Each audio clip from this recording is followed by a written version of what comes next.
Emma Chen stood at the back of St. Augustine Cathedral, her 5-year-old daughter's hand clutched in hers, watching a man she hadn't seen in 6 years prepare to marry someone else. Lily's heart monitor beeped softly under her flower print dress, a sound Emma had learned to decode like a second language. Fast beeps meant excitement. Slow beeps meant Lily was tired. Irregular beeps meant they had minutes to get to a hospital.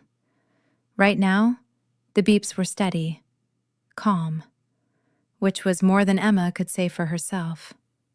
She had crashed a billionaire's wedding, with his daughter, the daughter he didn't know existed.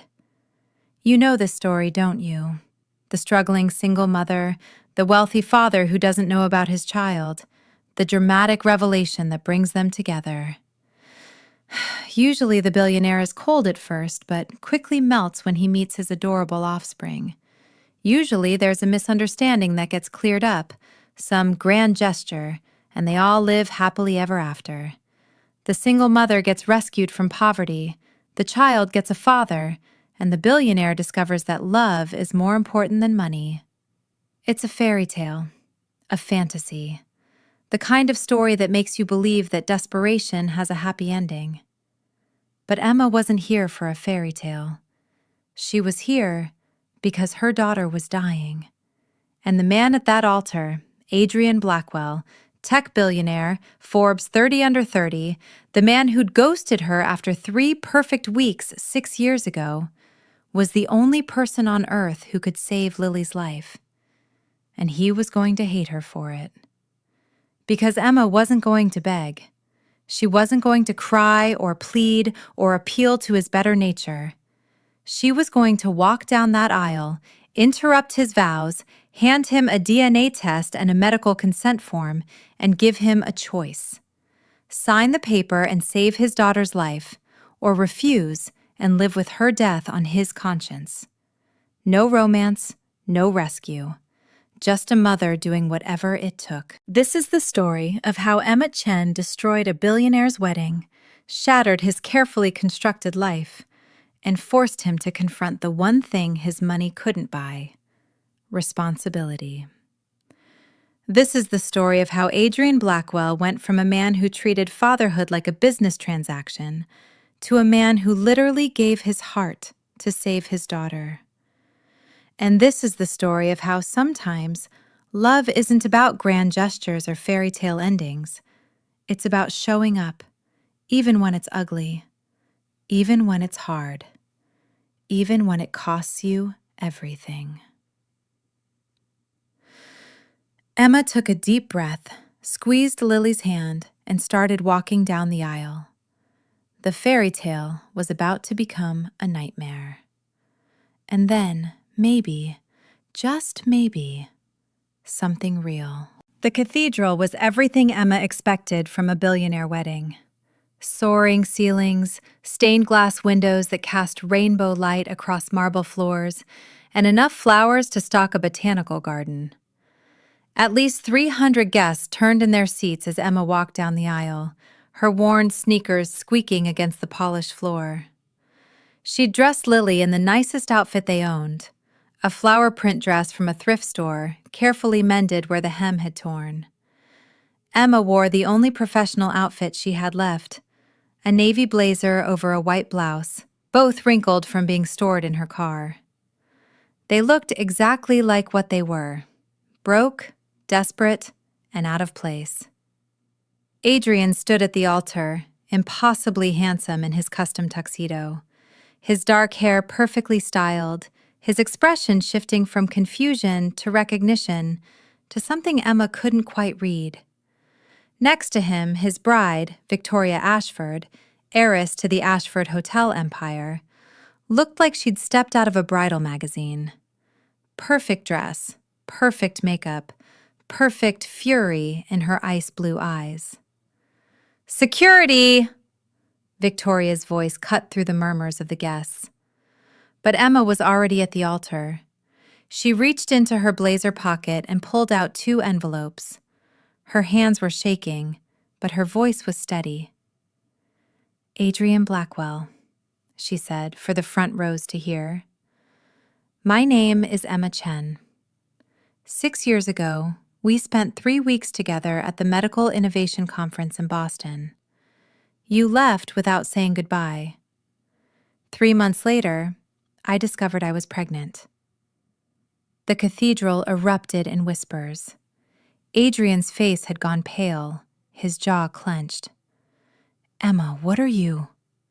This is Lily. Emma put her hand on her daughter's shoulder. Lily looked up at Adrian with curious brown eyes. His eyes, Emma had always thought, though she'd tried not to see the resemblance. She's 5 years old. She has hypoplastic left heart syndrome, a rare congenital condition. She needs a living donor heart transplant, and you're the only genetic match who can provide it. Emma held out the first envelope. This is a DNA test from an accredited lab. You can verify it with your own test if you want, but we don't have time for that. Lily has 3 weeks, maybe 4, before her heart fails completely. She held out the second envelope. This is a medical consent form for a partial heart donation. It's a relatively safe procedure for the donor. You'll be in surgery for 6 hours, recovery for 6 weeks, and you'll live a completely normal life afterward. For Lily, it's the difference between life and death. Adrian stared at the envelopes like they were venomous snakes. He didn't take them. You have a choice, Emma continued, and she was proud that her voice didn't break. Sign the consent form and save your daughter's life. Or don't, and live with the knowledge that you let her die because it was inconvenient. Victoria stepped forward, her wedding dress rustling. This is insane. Adrian, she's clearly a con artist. Security, remove her immediately. But Adrian was looking at Lily, really looking at her. Lily, who had been remarkably quiet through all of this, tilted her head and studied him back. You're very tall, Lily said. Are you a giant? Despite everything, the shock, the anger, the hundreds of watching eyes, Adrian's lips twitched. No, just tall. Oh. Lily considered this. Mommy says you're going to help me get better. Are you a doctor? No, Adrian said again, and his voice was rough. I'm not a doctor. Then how are you going to help? Emma knelt down next to Lily. Remember how we talked about how some people can share parts of themselves to help others? Like how Mommy gave you blood when you needed it. Lily nodded seriously. Adrian can share something that will help your heart get stronger. Oh. Lily looked back at Adrian. Thank you. Mommy says it's important to say thank you when people help you. Emma watched Adrian's face as he looked at Lily. Really looked at her, maybe for the first time seeing her as a person rather than an accusation. She saw the moment something shifted in his expression, a crack in the armor of shock and anger. But then Victoria's hand was on Adrian's arm, her perfectly manicured nails digging into his tuxedo sleeve. Adrian, we need to talk. Privately. Now. Adrian took the envelopes from Emma's hands. His fingers brushed hers, and Emma felt that same electric jolt she'd felt 6 years ago. The one that had made her ignore every warning sign and fall into bed with a man she barely knew. Give me 10 minutes, he said, and Emma couldn't tell if he was talking to her or Victoria. He walked out of the cathedral, Victoria clicking after him in her designer heels, leaving Emma and Lily standing at the altar with 300 scandalized guests staring at them. Lily tugged on Emma's hand. Mommy, why is everyone looking at us? Because we just did something very dramatic, baby. Oh. Lily thought about this. Like in the movies? Exactly like in the movies. Except in the movies, Emma thought, the hero always made the right choice. In real life, she had no idea what Adrian would do. Emma led Lily to a pew at the back of the cathedral, ignoring the whispers and stares. They sat down to wait, Lily swinging her legs and humming softly, Emma's heart pounding so hard she thought it might burst. 10 minutes passed, then 20, then 30. Emma was starting to think Adrian had left through a back exit when the cathedral doors opened again. But it wasn't Adrian who walked in. It was Victoria, alone, and she was smiling. Victoria Ashford walked down the aisle like she owned it, which, given that her family had probably donated the funds to build half the cathedral, she might have. She stopped in front of Emma's pew, her wedding dress a cloud of white silk and tulle, her expression perfectly composed. "Ms. Chen," she said, her voice pleasant and cold, "would you mind stepping outside with me? I think we should have a conversation, woman to woman." Emma glanced at Lily, who was coloring in a small notebook Emma had brought to keep her occupied. "I'm not leaving my daughter." "Of course not. There's a small garden just outside those doors." Victoria pointed to a side exit. "She can play there while we talk. It'll only take a moment." Every instinct Emma had screamed that this was a trap, but she also knew that Victoria had power, money, connections, the kind of influence that could make Emma's life even more difficult than it already was. If there was any chance of negotiating, of making this easier. 5 minutes, Emma said. She took Lily's hand and followed Victoria out into a small courtyard garden. Stone benches surrounded a fountain, and flowering vines climbed the cathedral walls. It would have been beautiful if Emma's stomach wasn't churning with anxiety. "Lily, can you count the flowers for me?" Emma asked, pointing to a bed of roses. "I need to talk to this lady for a minute." Lily nodded and skipped over to the flowers, her heart monitor beeping steadily under her dress. Victoria waited until Lily was out of earshot, then turned to Emma with that same cold smile. "Let me be direct, Ms. Chen. I've done my research on you in the last 30 minutes. MIT graduate, promising career in medical research. Then you dropped out of your PhD program 6 years ago.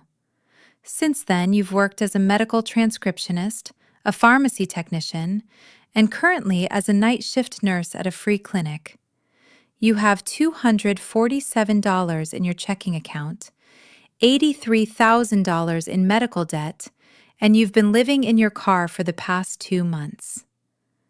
Emma's face burned, but she kept her expression neutral. You have good investigators. The best. Victoria's smile widened. I also know that you're desperate. Your daughter is dying, and you've exhausted every other option.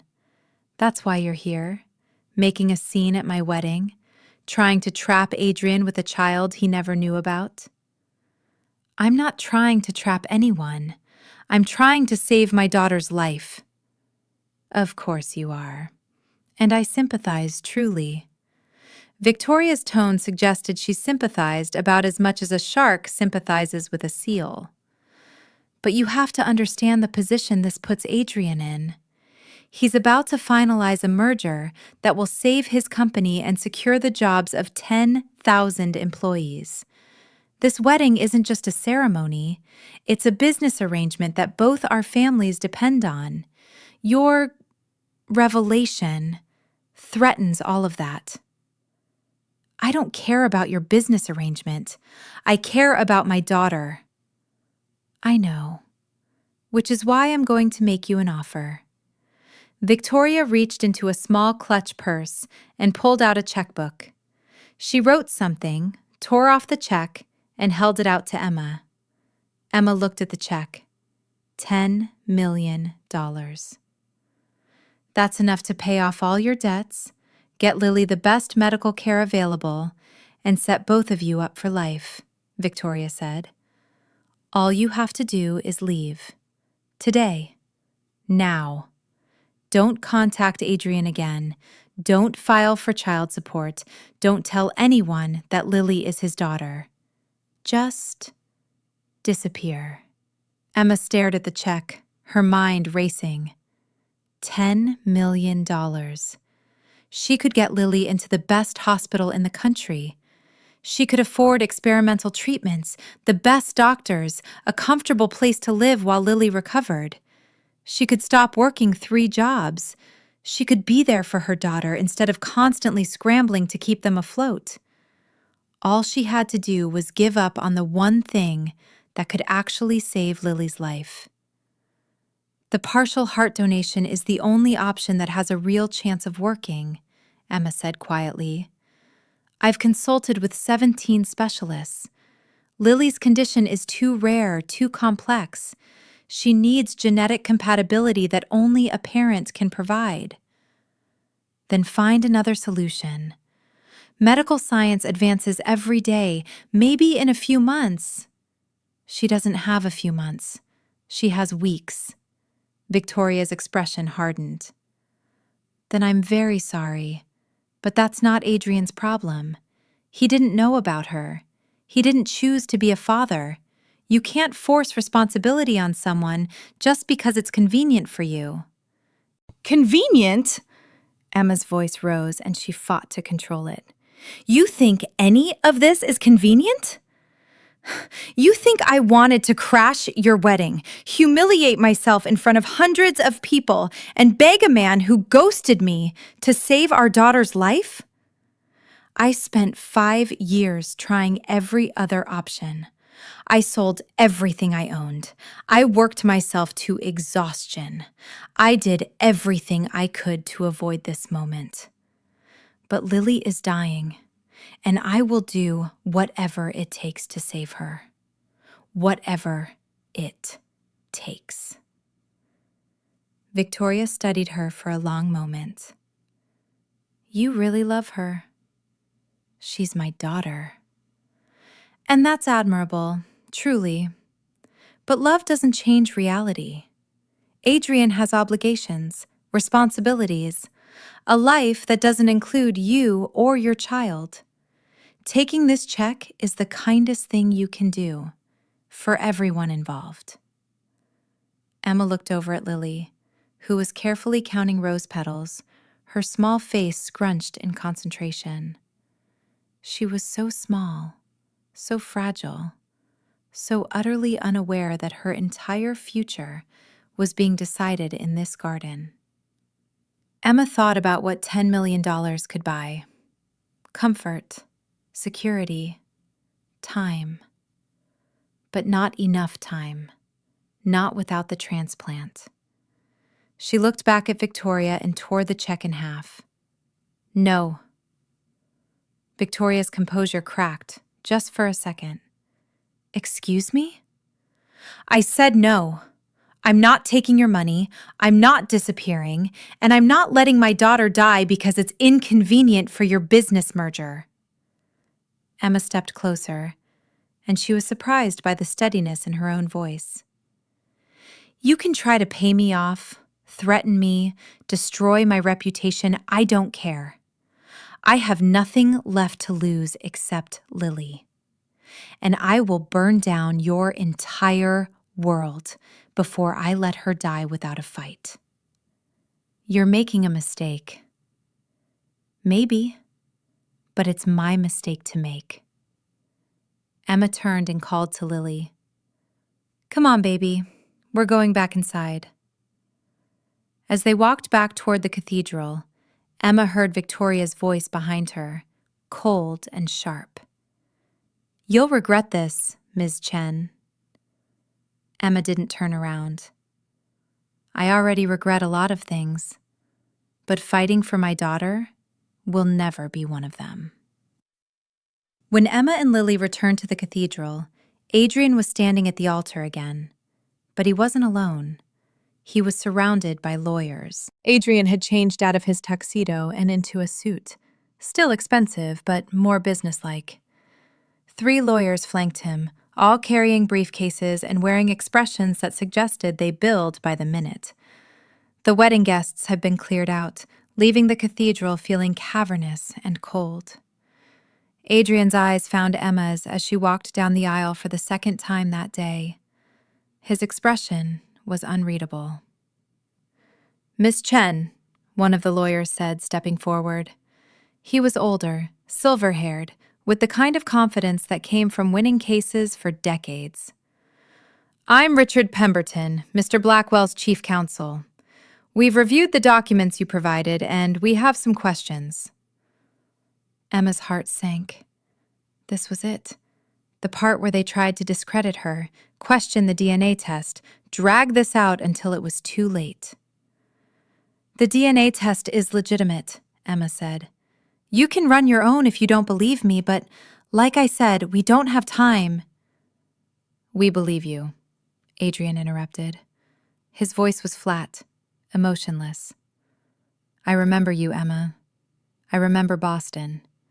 And I remember leaving without saying goodbye because I was engaged to someone else and I'd made a mistake." The words hit like a slap. A mistake. That's what their 3 weeks together had been. That's what Lily was.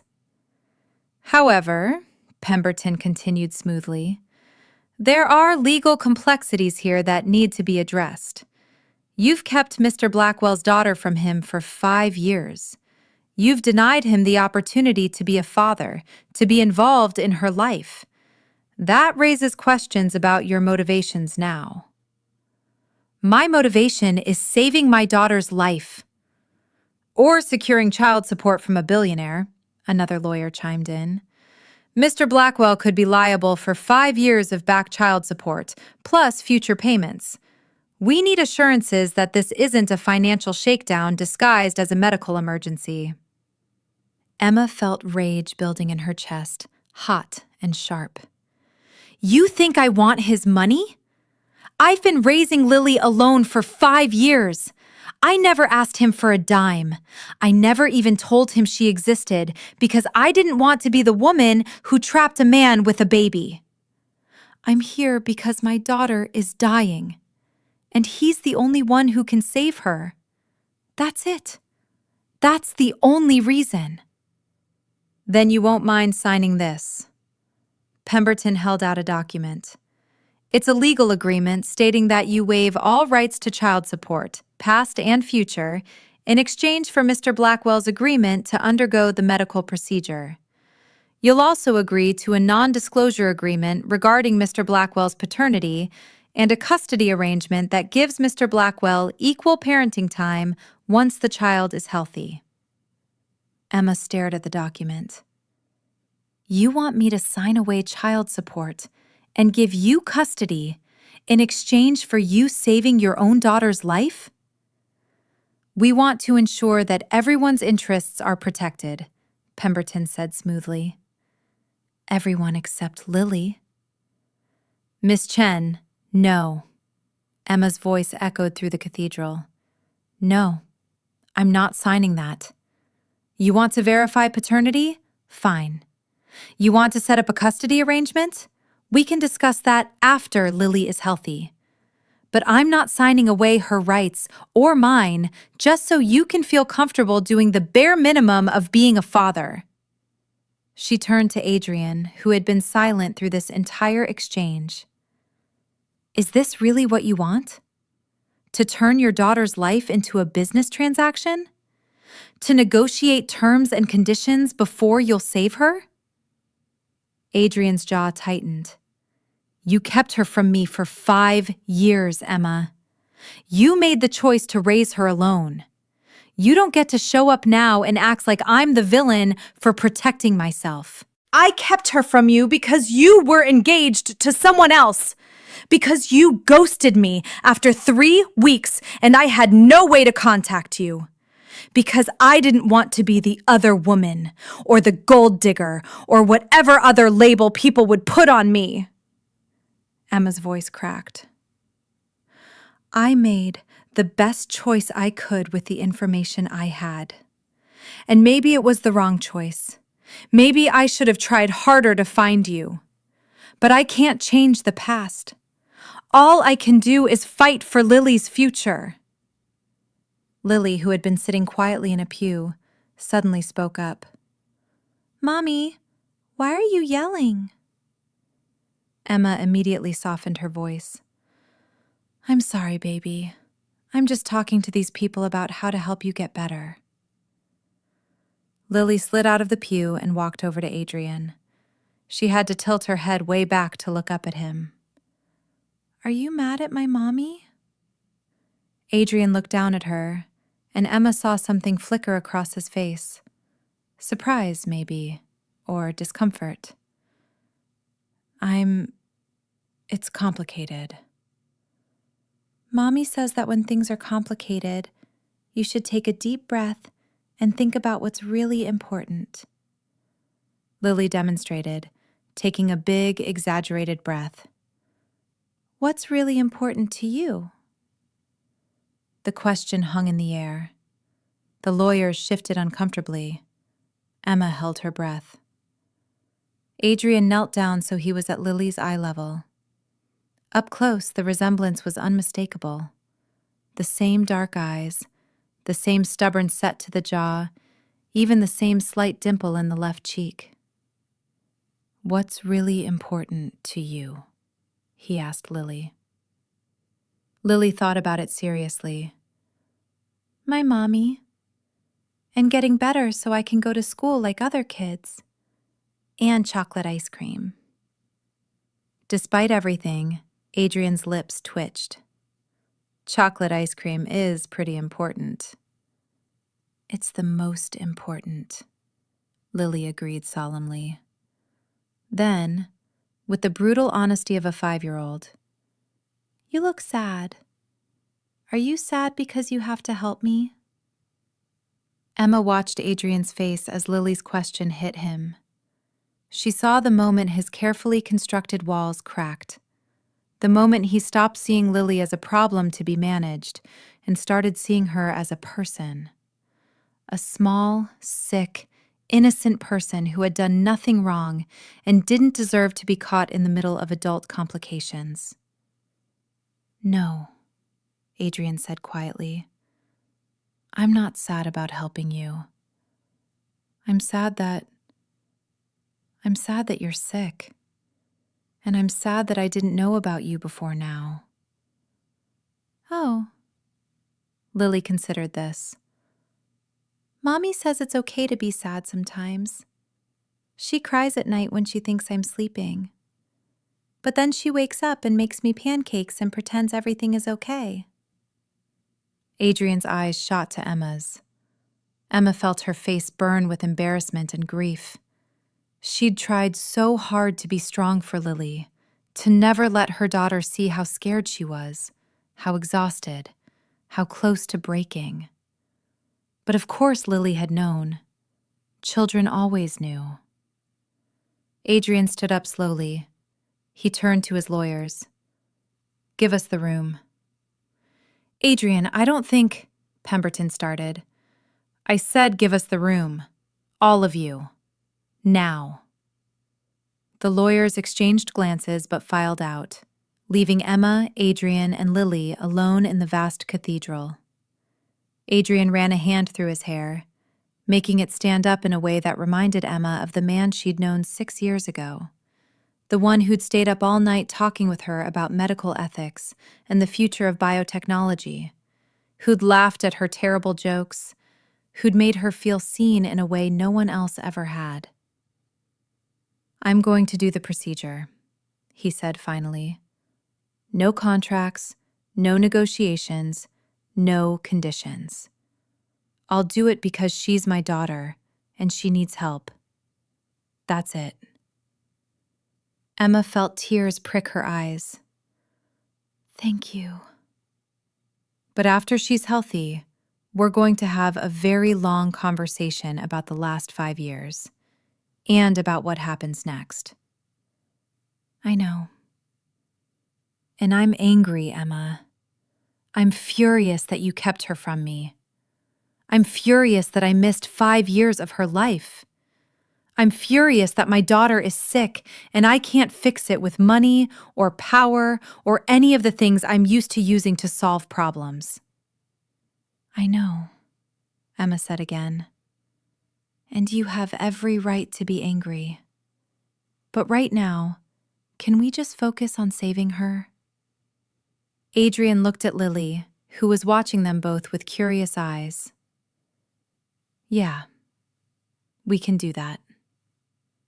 Adrian scheduled the surgery for 3 days later, the soonest the hospital could assemble the specialized team required for the procedure. 3 days of medical tests, legal paperwork, and the most awkward co-parenting situation imaginable. But on the second day, something happened that changed everything. Victoria made good on her threat. Emma was staying at a hotel near the hospital, a modest room that Adrian had paid for over her protests. Lily was napping, her heart monitor beeping steadily, when Emma's phone rang. It was Dr. Sarah Martinez, the cardiac surgeon who would be performing Lily's transplant. "Miss Chen, we have a problem." Emma's blood ran cold. "What kind of problem?" "The surgery has been postponed. Indefinitely." "What? Why? We're scheduled for tomorrow morning." "I know, but I received a call from the hospital board this morning. Apparently, there are concerns about the ethical implications of the procedure. Questions about whether Mr. Blackwell is being coerced, whether the consent is truly voluntary, whether we're setting a dangerous precedent by allowing living donors for partial heart transplants in minors." Emma's hand tightened on the phone. "Those are all issues we already addressed. You said the ethics committee approved it." "They did. But someone with significant influence has raised new objections. Someone who sits on the hospital's board of directors and whose family has donated millions to this institution." "Victoria Ashford." Dr. Martinez was silent for a moment. "I can't confirm that, but I can tell you that the board is meeting tomorrow to review the case, and until they make a decision, the surgery is on hold." "How long will that take?" "Could be days, could be weeks." "Lily doesn't have weeks!" "I know. I'm so sorry, Ms. Chen. I'm going to fight this as hard as I can, but my hands are tied until the board makes a decision." Emma hung up and immediately called Adrian. He answered on the first ring. "Victoria got to the hospital board," Emma said without preamble. "They've postponed the surgery." Adrian was silent for a long moment. Then, "I'll handle it." "How? She has power, Adrian. Her family has connections." "So do I. Give me 2 hours." He hung up. 2 hours later, Emma's phone rang again. This time it was Adrian. "Pack your things. We're moving Lily to a different hospital." "What? Where?" "Johns Hopkins.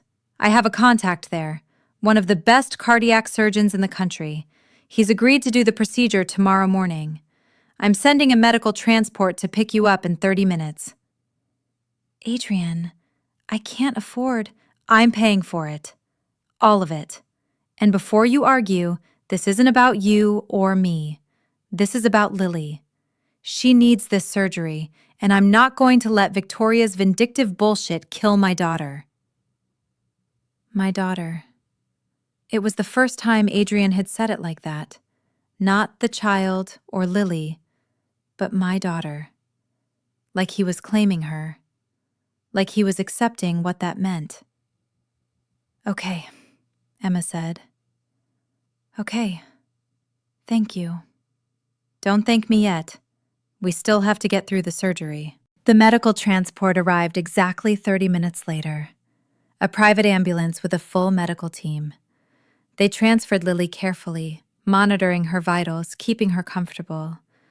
Emma rode in the back with her, holding her hand, watching the city lights blur past the windows. Lily was scared. Emma could see it in the way she clutched her stuffed rabbit, in the way her eyes kept darting to the medical equipment.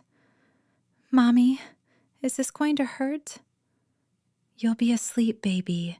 You won't feel anything. What if I don't wake up? Emma's heart shattered. You're going to wake up, I promise. You can't promise that. You always say we shouldn't make promises we can't keep. Emma pulled Lily close, breathing in the scent of her daughter's shampoo. Cheap strawberry from the dollar store, but it smelled like home. You're right. I can't promise, but I believe it. I believe you're going to wake up and you're going to be stronger, and you're going to get to do all the things you've been waiting to do.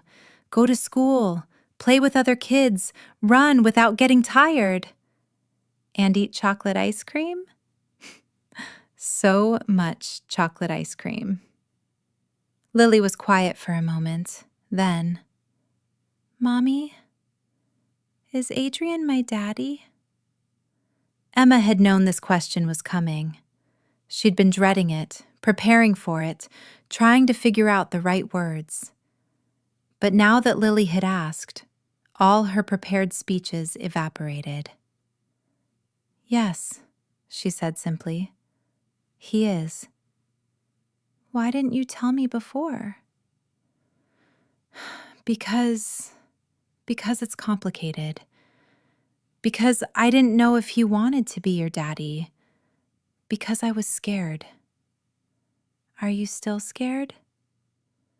Yes, but not of Adrian. I'm scared of losing you. I'm scared that something will go wrong. I'm scared that I've made all the wrong choices and you're the one paying for them. Lily patted Emma's hand with the solemn wisdom of a child who'd spent too much time in hospitals. It's okay to be scared, Mommy. But you're still brave. You're the bravest person I know. Emma held her daughter and cried silently, hoping Lily couldn't feel the tears soaking into her hair. When they arrived at Johns Hopkins, Adrian was waiting at the entrance, and he wasn't alone. They prepped Lily first. Emma held her hand as the anesthesiologist explained what would happen as they inserted the IV, as Lily's eyes started to droop. Mommy, Lily mumbled, her words slurring. Tell Daddy I said thank you. Emma's throat closed up. I will, baby. I will. Lily's eyes closed, and they wheeled her away. Emma stood in the hallway watching the doors swing shut, feeling like her heart was being ripped out of her chest. Adrian was next. He changed into a hospital gown, looking strangely vulnerable without his suit armor. Before they took him back, he pulled Emma aside. If something happens to me, nothing's going to happen. If something happens, he insisted. I've updated my will. Lily is included. She'll be taken care of financially. And my mother will help you with custody, medical decisions, all of it. You won't be alone. Adrian, let me finish. I know I've been cold. I know I've treated this like a business transaction. But the truth is, I'm terrified. I'm terrified of being a father. I'm terrified of failing her the way my father failed me. I'm terrified that I'll wake up from this surgery and not know how to be what she needs. Emma took his hand. You're already what she needs. You showed up. You're saving her life. That's more than a lot of fathers do. It's the bare minimum. No. The bare minimum would have been signing Victoria's check and walking away. You chose Lily. You chose to be her father. That's everything. They wheeled Adrian away, and Emma was left in the waiting room with his family. Catherine sat next to her, taking her hand without asking permission. He's going to be fine, Catherine said. Both of them are. You can't know that. No, but I can believe it. And sometimes belief is all we have. They waited. 6 hours, the surgeon had said. 6 hours of not knowing, of imagining worst-case scenarios, of praying to a God Emma wasn't sure she believed in anymore. Sophie brought coffee. Marcus told stories about Adrian in college. Apparently, he'd been a terrible dancer and an even worse cook. Catherine showed Emma photos of Adrian as a child, and Emma saw Lily in every picture. The same stubborn expression, the same curious eyes, the same slight dimple. "I'm sorry," Emma said suddenly. "I'm sorry I kept her from you. From all of you. You missed 5 years of her life because of me." Catherine squeezed her hand. "You did what you thought was right with the information you had. That's all any parent can do. And now we have the chance to be part of her life going forward. That's what matters." 4 hours into the surgery, Dr. Chen emerged from the operating room. His expression was grave. Emma's heart stopped. Dr. Chen pulled off his surgical mask, and Emma could see the exhaustion in his eyes. The waiting room went silent. "There's been a complication," he said. Emma couldn't breathe, couldn't think. The world narrowed to Dr. Chen's face, to the words coming out of his mouth. "The graft is taking well for Lily. Her heart is responding better than we hoped. But Adrian..." Dr. Chen paused. "The portion of heart tissue we removed was larger than anticipated. Adrian's heart is struggling to compensate. His blood pressure is dropping, and we're seeing signs of cardiac distress." "What does that mean?" Catherine's voice was sharp. "It means we have a decision to make. We can close him up now and hope his heart stabilizes on its own. But there's a significant risk of heart failure in the next 24 to 48 hours. Or," Dr. Chen hesitated, "or we can perform an emergency procedure to reinforce his heart tissue. It's experimental, risky, and will add another 4 hours to his surgery time, but it gives him a better chance of full recovery." "Do it," Emma said immediately. Everyone turned to look at her. "Do the procedure, whatever it takes. Save him." "Ms. Chen, you're not his next of kin. I need consent from—" "I'm his mother," Catherine interrupted. "Do the procedure. Save my son." Dr. Chen nodded and disappeared back into the operating room. Emma sank into a chair, her legs giving out. This was her fault. Adrian was dying because of her, because she'd shown up at his wedding, because she'd forced him into this surgery, because she'd been so desperate to save Lily that she hadn't considered what it might cost him. "This isn't your fault," Sophie said, sitting next to her. "Yes, it is." "No. Adrian made a choice. He chose to save his daughter. That's on him, not you." "He wouldn't have had to make that choice if I'd told him about Lily years ago. If I'd tried harder to find him. If you'd what? Tracked down a man who ghosted you and told him you were pregnant? A man who was engaged to someone else? You think that would have gone well?" Sophie shook her head. "You made the best choice you could. And Adrian made his choice too.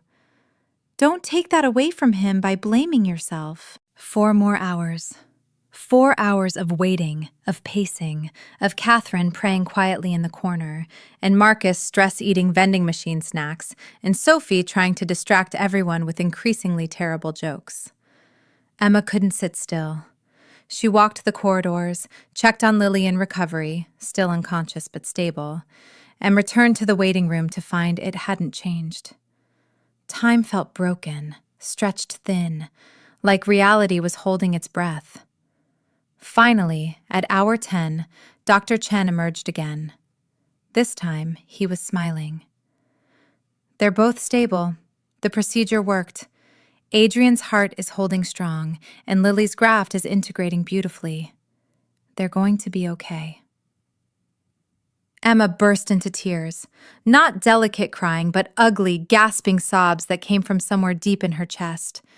Catherine pulled her into a hug, and Emma clung to this woman she barely knew. This grandmother who had welcomed Lily without hesitation. This family that had shown up when Emma had been alone for so long. "Thank you," Emma whispered. "Thank you, thank you, thank you." "You don't have to thank me," Catherine said. "We're family now. That's what family does." They let Emma see Adrian first. He was in the ICU, surrounded by monitors and tubes, looking pale and vulnerable in a way she'd never seen him. His eyes were closed, his breathing steady but shallow. Emma sat in the chair next to his bed and took his hand carefully, mindful of the IV. "You did it," she whispered. "You saved her. You saved our daughter." Adrian's eyes fluttered open. He looked at her, and Emma saw something in his expression that hadn't been there before, something soft and unguarded. "Is she okay?" His voice was rough, barely above a whisper. "She's perfect. The surgery was a complete success. She's going to be healthy, Adrian. She's going to have a normal life." "Good." His eyes started to close again, exhaustion pulling him under. But before he drifted off, he squeezed her hand. "Stay." "I'm not going anywhere," Emma promised, and she meant it. The next 2 weeks were a blur of hospital rooms and recovery protocols. Lily bounced back with the resilience of childhood. Within days, she was sitting up, coloring, and charming every nurse on the floor. Adrian's recovery was slower, more painful. He'd literally given part of his heart to save his daughter, and his body was making him pay for it. Emma became his caregiver by default. Catherine had to return home to manage the family business. Sophie visited when she could, but had her own life. And Emma couldn't leave. Not when Adrian had sacrificed so much. "You don't have to do this," Adrian said one afternoon as Emma helped him sit up to eat. He was still weak, still in pain, though he tried to hide it. "I know. I can hire a nurse. I am a nurse. You know what I mean." Emma set down the tray of food and looked at him. "Adrian, you gave part of your heart to save our daughter. The least I can do is help you recover." "You don't owe me anything." "This isn't about owing. This is about—" Emma paused, trying to find the right words. "This is about being partners, co-parents, whatever we are now." "What are we?" It was the question Emma had been avoiding. What were they? Not strangers anymore, not quite friends, definitely not lovers, despite the history between them. They were bound together by Lily, by biology, by the choice Adrian had made to be her father. "I don't know," Emma admitted. "But I think we should figure it out, for Lily's sake." Over the next week, as Adrian grew stronger, they talked. Really talked, in a way they hadn't 6 years ago when everything had been new and exciting and surface level. Emma told him about the pregnancy, how scared she'd been, how she'd tried to find him but he'd disappeared, how she'd made the choice to raise Lily alone rather than disrupt his life. She told him about the diagnosis, about the years of medical appointments and financial struggles, about the nights she'd cried herself to sleep, wondering if she was enough. Adrian told her about his engagement to Victoria, how it had been arranged by their families, how he'd gone along with it because it was expected, how he'd met Emma at that conference and felt something real for the first time in years.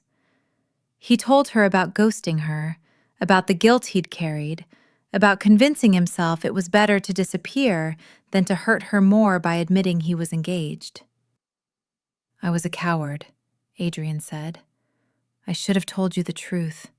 I should have ended things with Victoria before I ever touched you. Instead, I ran away and let you deal with the consequences alone. You didn't know about Lily. I should have. If I'd been brave enough to be honest, you would have been able to tell me. We could have figured it out together. Maybe. Or maybe I still would have chosen to raise her alone. I was proud, Adrian. I didn't want to be the woman who trapped a man with a baby. I didn't want Lily to grow up feeling like she was a burden or a mistake.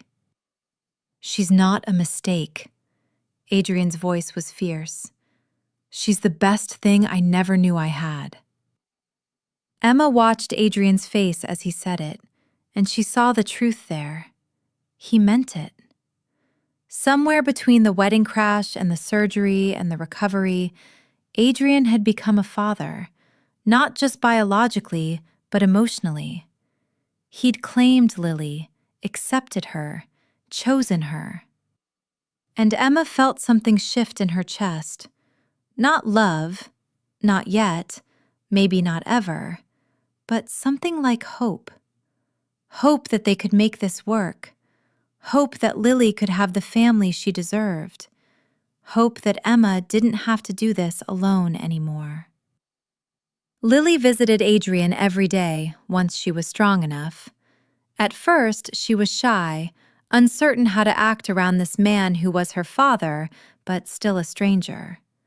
But Adrian was patient. He read her stories. He played simple games that didn't require him to move much. He listened to her chatter about everything and nothing. One day, Emma walked into Adrian's room to find Lily curled up next to him on the hospital bed, both of them asleep. Lily's head was on Adrian's shoulder, her hand resting on his chest, right over his heart. Adrian's arm was around her, holding her close even in sleep. Emma took a picture. She couldn't help it. It was the first time Lily had looked truly peaceful since the diagnosis, and the first time Adrian had looked like he belonged to someone other than himself. 3 weeks after the surgery, the doctors cleared both Adrian and Lily to go home. But home was suddenly a complicated question. Emma's home was her car, which she'd been living in before the surgery. Adrian's home was a penthouse that wasn't child-proofed and had no space for a 5-year-old's needs. They needed a solution, and Adrian had one, but Emma wasn't sure she could accept it. Adrian made his proposal in the hospital cafeteria, over terrible coffee and slightly stale muffins. Lily was with Sophie, who had taken her to the gift shop to pick out a going-home present. "I bought a house," Adrian said without preamble. Emma blinked. "You what?" "A house. 4 bedrooms, 3 bathrooms, big backyard. It's in a good school district, close to the hospital for Lily's follow-up appointments. I closed on it yesterday." "Adrian, I can't afford—" "I'm not asking you to pay for it. I'm asking you to live in it. You and Lily." Emma set down her coffee. "You want us to live in a house you bought?" "Yes." "Why?" "Because Lily needs stability. She needs a home, a yard to play in, a room of her own. And you need—" Adrian paused. "You need to stop living in your car, Emma. You need to stop working 3 jobs. You need to be able to focus on Lily's recovery without worrying about where you're going to sleep or how you're going to pay rent." "So you're going to pay for everything?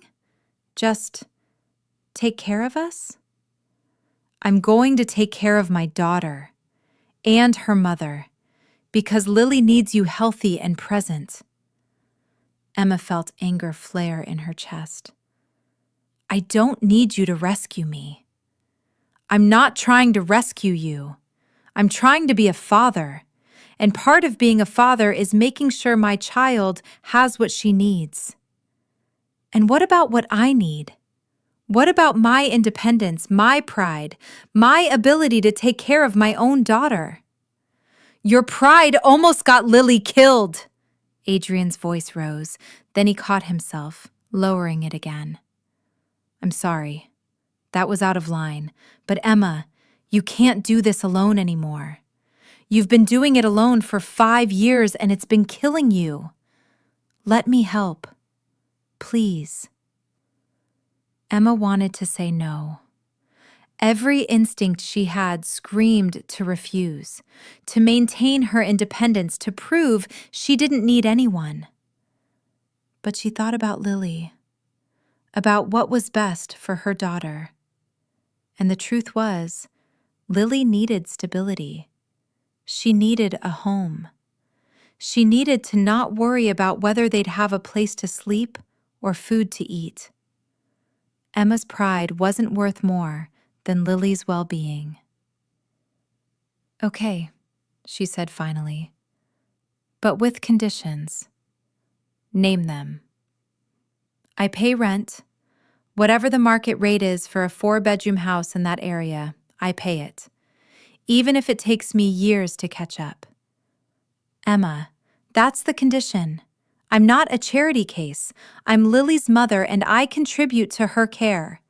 If you can't accept that, then we'll find another solution. Adrian studied her for a long moment. Then, fine. But I'm setting the rent at $1 a month. That's not market rate. It's my house. I set the rate. Adrian, $1 a month, Emma. Take it or leave it. Emma wanted to argue more, but she could see the stubborn set to Adrian's jaw. The same expression Lily got when she'd made up her mind about something. She wasn't going to win this fight. Fine, $1 a month. But I'm also getting a job, a real job, not 3 part-time positions. I'm contributing to Lily's care in other ways. Agreed. Actually, I might have a lead on that. What kind of lead? My company has an opening in our medical research division. It's the kind of work you were doing before you dropped out of your PhD program. If you're interested, I can set up an interview. Emma's first instinct was to refuse. She didn't want to work for Adrian, didn't want to be beholden to him in yet another way. But then she thought about what that job could mean. Real income, benefits, the chance to use her education to do work that mattered. I'll take the interview, she said. But if I get the job, it's because I'm qualified, not because I'm the mother of your child. I wouldn't have it any other way. They moved into the house a week later. It was beautiful.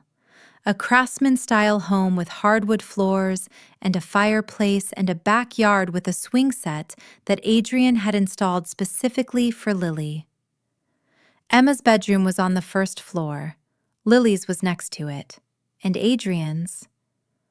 I'm taking the guest room upstairs, Adrian said as they unloaded boxes. I'll stay here a few nights a week to spend time with Lily. The rest of the time, I'll be at my penthouse. I don't want to crowd you. Emma nodded, relieved and disappointed in equal measure. This was a co-parenting arrangement, not a relationship. She needed to remember that. But that night, as Emma tucked Lily into her new bed, a princess bed with a canopy that Lily had picked out herself, her daughter asked the question Emma had been dreading. Mommy, are you and Daddy going to get married? Emma sat on the edge of Lily's bed, smoothing her daughter's hair back from her forehead. Lily looked so small in the big princess bed, but also healthier than Emma had seen her in months. Her color was good, her breathing was steady. The heart monitor that had been a constant companion was gone, replaced by regular checkups and medication. Adrian had given Lily this, a future, a chance. Why do you ask that, baby? Emma said carefully. Because that's what happens in the movies. The mommy and daddy fall in love and get married, and everyone lives happily ever after. Real life isn't like the movies. But do you love him? Emma thought about how to answer. She couldn't lie to Lily. She'd promised herself she'd always be honest with her daughter, even when the truth was complicated. But she also didn't want to burden Lily with adult emotions she couldn't understand. "I care about your daddy," Emma said finally. "I'm grateful to him for saving your life, and I think he's a good man who's trying very hard to be a good father to you." "But do you love him?" "I don't know yet. Love takes time, Lily. It's not something that happens all at once like in fairy tales. It's something you build, day by showing up and being there for each other." Lily considered this with the seriousness of a child trying to understand adult concepts. "Do you think you could love him, eventually?" Emma's throat tightened. "Maybe, if we both work at it. But even if I don't, that doesn't mean we can't be a family. Families come in all different shapes. What matters is that we all love you, and we're all committed to taking care of you." "Okay," Lily yawned, her eyes starting to droop. "I think I could love him. He reads good bedtime stories, and he promised to teach me to play chess when I'm bigger." "He did?" "Mm-hmm. He says chess is about thinking ahead and making good choices. He says I'm smart enough to be really good at it." Emma kissed Lily's forehead and turned off the light, leaving the door cracked open the way Lily liked. She walked downstairs to find Adrian in the kitchen, attempting to make tea and looking frustrated by the unfamiliar appliance. "The kettle is on the left," Emma said, pointing. "Thanks." Adrian found it and filled it with water. "Is she asleep?" "Almost. She asked if we're going to get married." Adrian's hand stilled on the kettle. "What did you tell her?" "The truth. That real life isn't a fairy tale, and families come in different shapes." "Good answer." Adrian set the kettle on the stove and turned to face her. "For what it's worth, I'm not expecting... I know this is a co-parenting arrangement. I'm not trying to pressure you into anything more." "I know. But I also want you to know that I'm committed to this, to Lily, to being her father in every way that matters. I'm not going to disappear again." "I believe you." They stood in the kitchen, the kettle starting to whistle, and Emma felt the weight of everything unsaid between them. The attraction that had never quite died, the resentment over the past, the fear of the future, the tentative hope that maybe, somehow, they could make this work. "Can I ask you something?" Adrian said. "Okay." "Why didn't you take Victoria's money? $10 million would have solved a lot of your problems." Emma had known this question was coming eventually. "Because it wouldn't have solved the only problem that mattered. Lily needed a genetic match for the transplant. No amount of money could buy that." "But you could have used it for other treatments, experimental procedures." "I consulted with 17 specialists, Adrian. I researched every possible option. The partial heart donation was the only thing that had a real chance of working. Taking Victoria's money would have meant giving up on the one solution that could actually save Lily's life." Emma paused. "And honestly, it would have felt like selling my daughter, like putting a price on her life and deciding it wasn't worth fighting for. You could have died. If I'd refused, if the surgery hadn't worked, you would have lost everything." "I'd already lost everything except Lily. What did I have left to lose?" Adrian looked at her for a long moment, and Emma saw something shift in his expression. Respect, maybe, or understanding. "You're the bravest person I've ever met." "I'm not brave. I'm just a mother." "That's the same thing." Over the next few months, they fell into a rhythm. Adrian came over 3 nights a week for dinner and bedtime routines. Emma started her new job at Blackwell Technologies and discovered she loved the work, cutting-edge medical research that could actually make a difference.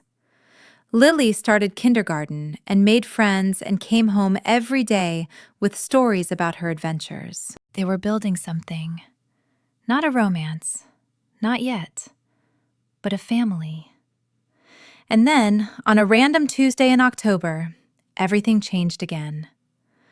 Victoria showed up at their door. Emma answered the door to find Victoria Ashford standing on the porch, looking as polished and perfect as ever. She wore a designer suit and heels that probably cost more than Emma's monthly salary. Her smile was cold. "Ms. Chen, may I come in?" Emma's first instinct was to slam the door in Victoria's face, but curiosity won out. "What do you want?" "To talk. 5 minutes of your time, that's all I'm asking." Emma glanced back toward the living room, where Lily was watching cartoons. Adrian wasn't there. He was at the office, working late. Emma should tell Victoria to leave. She should call Adrian. She should do anything except let this woman into their home. But she wanted to hear what Victoria had to say.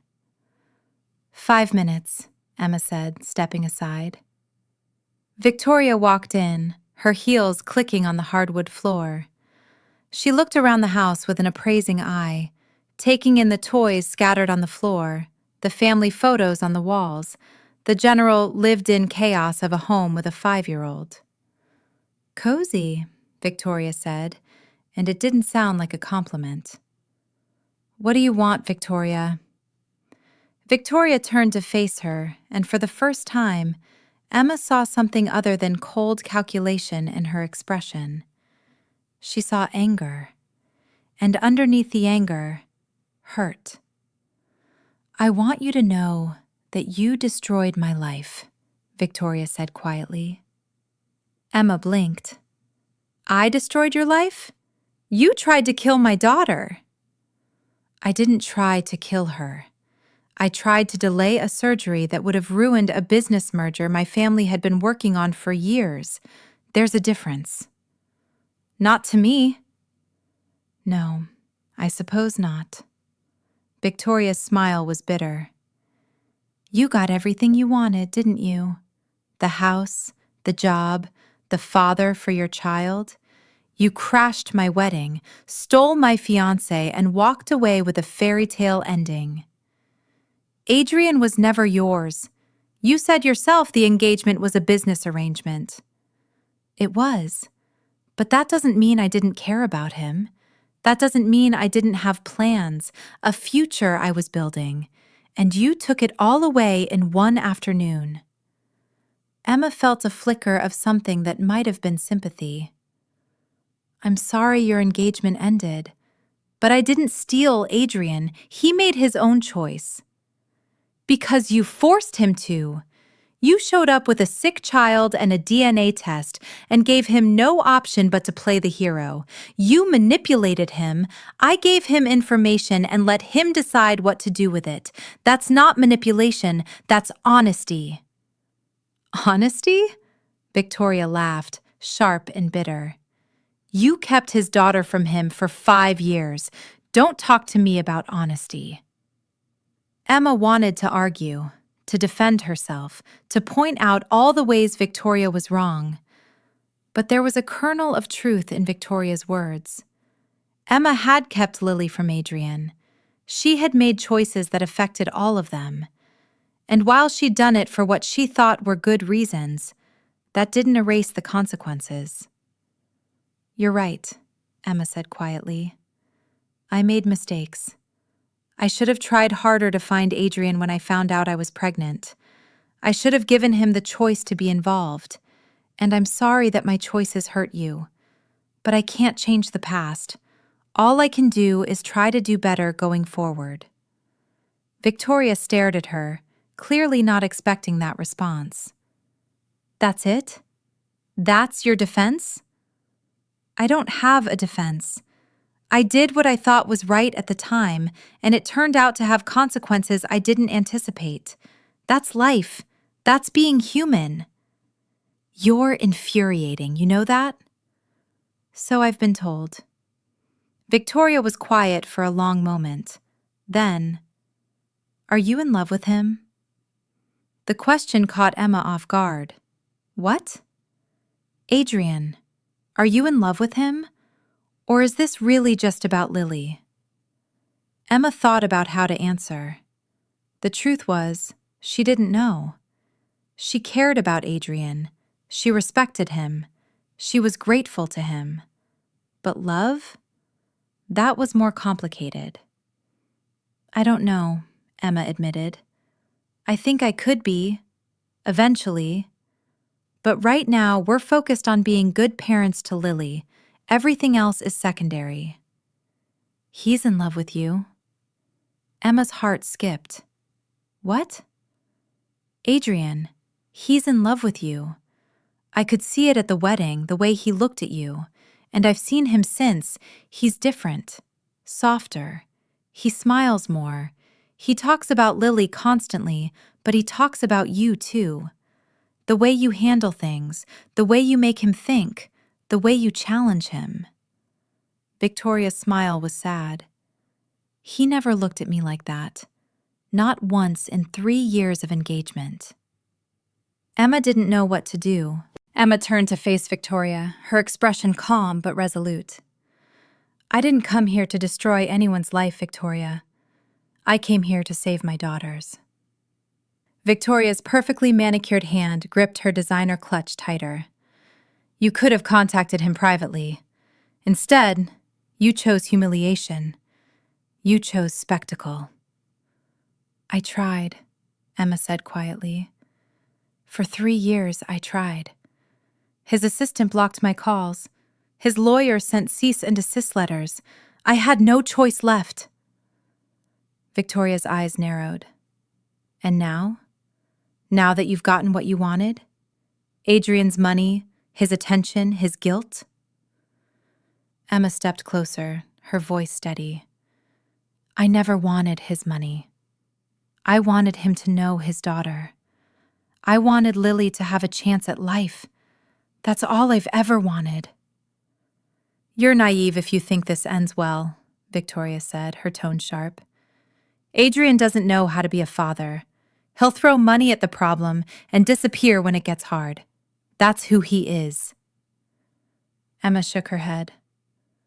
Maybe that's who he was. But I've watched him these past weeks. I've seen him hold Lily's hand through every test, every procedure. I've seen him learn to braid her hair even though he's terrible at it. People can change, Victoria. Even people like Adrian. Victoria's composure cracked for just a moment. He was supposed to marry me. We had plans, a merger, a future. You had a business arrangement, Emma corrected gently. Not a future. And deep down, you know that. Victoria's jaw tightened. She turned on her heel, her voice cold as ice. Enjoy your victory, Emma, but don't expect it to last. As Victoria's footsteps echoed down the hospital corridor, Emma felt the weight of the past months settle on her shoulders. She wasn't naive. She knew the road ahead would be complicated. But for the first time in 3 years, she felt hope.